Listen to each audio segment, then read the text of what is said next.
Friends, ഇന്ന് ഞാൻ ഒരു 1/2 kg ബീഫിൻ്റെ റെസിപ്പിയാണ് ബീഫ് കറി ഉണ്ടാക്കാൻ പോകുന്നത്. 1/2 kg.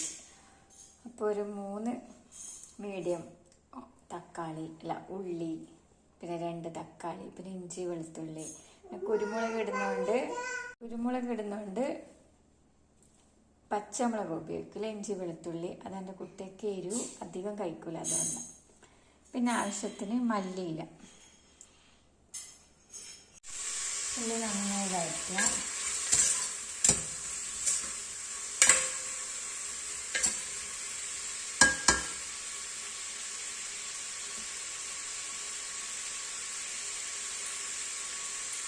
ഞങ്ങൾ ഒരു 1/2 ടീസ്പൂൺ മഞ്ഞൾ, ഒരു ടേബിൾ സ്പൂൺ 1.5 ടേബിൾ സ്പൂൺ മുളക്, കശ്മീരി മുളകാണ്. പിന്നെ ഒരു 2 ടേബിൾ സ്പൂൺ മല്ലി. പിന്നെ നമ്മൾ പച്ചമുളകൊന്നും ഞാനിവിടെ ചേർത്തിട്ടില്ല, അതുകൊണ്ട് കുരുമുളകാണ്. ഒരു 1.5 ടേബിൾ സ്പൂണ് കുരുമുളക്, എരിവിനനുസരിച്ച് കുറച്ച് എരിവ് വേണമല്ലോ, അതുകൊണ്ട് മുളക് ചേർക്കാതുകൊണ്ട് കുരുമുളക് ഇത്രയും ചേർക്കുക.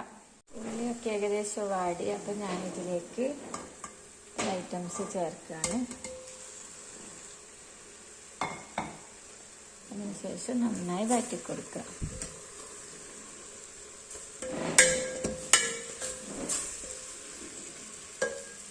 അതിലൊക്കെ കുറച്ച് ചൂടായി കഴിഞ്ഞാൽ ലാസ്റ്റ് കുറച്ച് ഗരം മസാല, ഇത് ഞാനിവിടെ പൊടിച്ച് വെച്ചതാണ്, ആ ഗരം മസാല ചേർത്ത്. ഞങ്ങൾ മസാലകളൊക്കെ ചേർത്തു. നമുക്ക് ഇതിലോട്ട് കഴുകി വൃത്തിയാക്കി വെച്ച ബീഫ് ചേർത്ത് കൊടുക്കുക. ബീഫ് ചേർത്തിട്ട് നന്നായി ഇളക്കി കൊടുക്കുക.